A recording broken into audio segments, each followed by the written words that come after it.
경제 신문을 읽어줘. 24년 9월 23일부터 9월 27일까지. 부동산 대출 규제 먹혔나? 9월 확 꺾인 아파트 거래. 이달 서울 거래량 2,000건 전망. 서초구에서 4가구만 주인 바뀌어 거래 줄고 가격 상승세 둔화할 듯. 이달 서울 아파트 거래량이 지난달보다 크게 줄어들 것으로 전망됐다. 정부의 주택 관련 대출 규제가 강화된다. 단기간 급등한 가격에 부담을 느끼는 수요자가 관망세로 돌아서고 있어서다. 전문가들은 서울 아파트 거래량 감소로 가격 상승세가 둔화할 것으로 보고 있다. 지역별로 보면 이달 서초구에서는 거래가 단 4건밖에 이루어지지 않았다. 6월에는 월 거래량이 470건까지 치솟았지만 최근 들어서는 거래량가 실종되다시피 했다. 일단 급감하는 서울 아파트 거래량 6월은 7,573건, 7월은 8,848건, 8월은 5,838건에서 약간 플러스 되면 한 6,000건 정도. 그다음에 9월에는 약 지금 현재 858건인데 예상은 한 2,000건 정도. 역대적으로 평균을 잡으면은 서울의 월 평균 거래량은 6,000건 정도 됩니다. 제가 근데 서울 아파트를 매수를 할 시점은 한 6,000건 이상 거래량이 지속되는 그런 전제 조건 하에서 그 기간이 6개월 이상이 지속되면 이라고 생각을 했는데 지금 보면은 한 3개월도 채 되지 않습니다. 그래서 아직까지는 아파트를 매수할 시점이 아니지 않나 라고 생각하고 있습니다. 거래 가뭄 속에 매물이 쌓이고 있다. 부동산 빅데이터 업체 아실에 따르면 이달 서울 아파트 매물은 81,709건으로 집계됐다. 최근 정부가 스트레스 총부채 원리금 상환 비율 DSR 2단계 규제를 적용하는 등 가계부채 관리에 나서자 거래가 크게 감소한 것으로 분석이 나온다. 박원갑 국민은행 부동산 수석 전문위원은 시장에서는 금리 인하 기대보다 대출 규제 효과가 더 강하게 나타나고 있다며 거래량이 줄어들더라도 아파트 값이 급격히 하락할 가능성이 크지 않다고 했다. 예전에 2008년에서 쭉 상승하다가 2009년에 약간 더 재반등 꺾였다가 다시 또 2009년에 재반등했는데 그 이후로도 2016년까지 계속 하락을 했죠. 그때 전세값은 상승을 계속 지속적으로 하고 아파트값은 계속 하락을 했습니다. 그래서 전세가율이 2016년이 거의 꼭지점으로 가장 높았었습니다. 그때도 제가 그때 용인에 있는 아파트를 구매를 했었었는데 거의 뭐 전세값이나 아파트값이나 별반 차이가 없었어요. 10% 이내였으니까. 경제 금융 주식 날개 달린 인도 증시 ETF 수익률 고공행진 모디 재집권 미국 비컷 호재 니프티 50 4일 연속 최고가 올 들어 미국 이어 두 번째 고수익 외국인 자본 유입 다시 급증 일각에선 시장 과열 우려 나와 S&P 500보다 PER 높아 부담. 인도 주요 지수가 연일 사상 최고치를 경신하는 가운데 증시 랠리가 내년까지 지속될 것이라는 전망이 나온다. 지난 6월 나렌드라 모디 총리가 산연임에 성공하면서 인도가 안정된 정치를 바탕으로 제조업 부흥 드라이브를 이어갈 것이라는 기대가 커지고 있었다. 미국의 견제를 받는 중국 성장이 주춤한 가운데 인도는 도시화 소비 증대 등으로 경제 성장을 지속할 것으로 예상된다. 인도 증권 예탁원에 따르면 경기 연착륙 기대가 높아진 미국 등 해외 자금이 이달 들어서 16일 9일까지 인도 증시로 상당액이 유입됐다. 랠리는 내년까지 과열 우려도 인도 증시 랠리가 2025년까지 이어질 것이라는 전망이 나온다. 인도 명목 국내 총생산 증가율은 10% 초반으로 최근 중국 성장률의 3배가 넘는다. 그런데 인도 같은 경우에는 원래 다른 나라도 뭐 미국이나 한국 뭐 부익부 빈익빈 양극화가 심한데 인도는 특히 심하다고 하더라고요. 보니까 인도 같은 경우에 뭐 오히려 뭐 물도 식수도 제대로 못 먹는 사람이 있는 반면에 물이 없어가지고 그걸 갖다가 뭐 수영장 해가지고 물 펑펑 틀어서 과소비를 하는 오히려 양극화가 거의 다른 나라보다 월등히 극대화되었다고 얘기를 합니다. 다만 과열 우려도 나온다. 니프티 50와 선섹스 30의 12개월 선행 주가 수익 비율은 각각 24.4배, 23.6배로 신흥시장 가운데 가장 높고 S&P 500 21배를 뛰어넘는다. 와, 코스피의 12개월 선행 PER은 9배도 못 미친다. 우리나라가 이상한 거죠.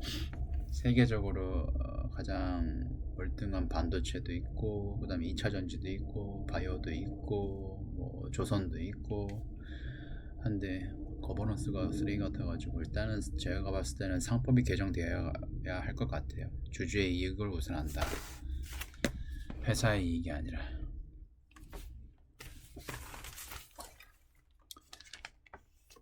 다음 종합면 경기 부양 칼 빼든 중국 지준율 0.5%포인트 낮춰 190조 원 푼다.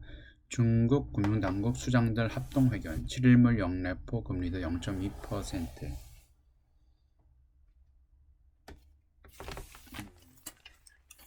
기존 모기지 0%포인트 낮아질 듯.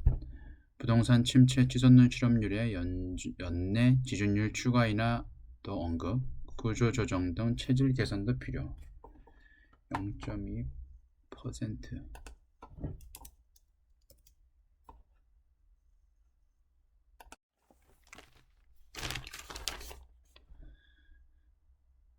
중국이 침체에 빠진 경기를 살리기 위해 통화정책 완화 패키지를 꺼내들었다.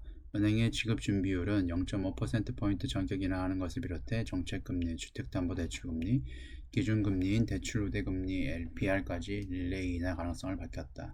미국의 빅컷 0.5%포인트 금리 인하를 계기로 디플레이션, 경기 침체 속 물가 하락 공포에 휩싸인 중국 경제의 온기를 퍼뜨리기 위해 전방위적으로 경기 부양에 칼을 빼들었다는 분석이다. 황궁성 중국 인민은행 총재는 24일 국가금융감독관리국에서 조만간 지준율을 0.5%포인트 낮춰 금융시장의 유동성 1조 위안을 제공할 것이라며 올해 안에 시장 유동성 상황을 보고 시기를 택해 지준율을 0.25에서 0.5%포인트 추가 인하할 수 있다고 말했다. 시중은행이 중앙은행에 맡기는 비율인 지준율을 인하하면 곧바로 시장의 유동성이 공급된다. 연속적인 지준율 인하를 통해 시장에 제공하는 유동성 규모를 계속 키우겠다는 의지를 밝힌 셈이다. 인민은행이 연내 지준율을 0.5%포인트씩 두 차례 인하하면 코로나19 팬데믹으로 중국 경제가 직접적인 타격을 받는 2021년 이후 첫 사례가 된다. 이처럼 중국 정부가 과감한 통화정책 완화에 나선 건 더 이상 침체에 빠진 경제를 두고 볼 수만 없다는 위기의식이다.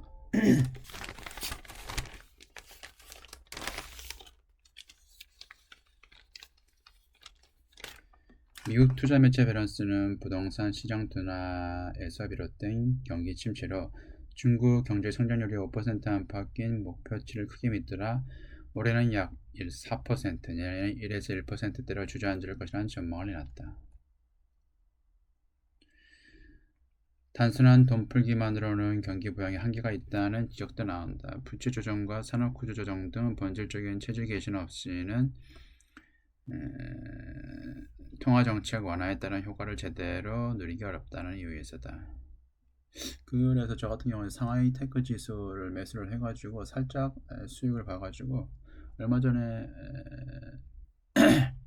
수익 실현을 했습니다. 근데 수익 실현 한 다음에도 상당히 많이 떨어지더라고요. 근데 최근 들어서 다시 또 오르기 시작하더라고요. LPR 요거 방금 얘기한 지준율 0.5%포인트 낮춘다는 내용 발표가 나온 뒤로. 다음 미국 이후 중국도 경기 부양 레이스. 글로벌 자산시장 변곡 좀 왔다. 뭐 비슷한 내용이에요. 세계 원자재 금융시장 들썩, 중국 대규모 유동성 공급 조치에 원자재 증시, 가상자산까지 옹기, 미국 연내 추가 금리 인하 계획. 글로벌 경제 연착륙 기대 커져 일각에선 일방적 낙관론 경계해야.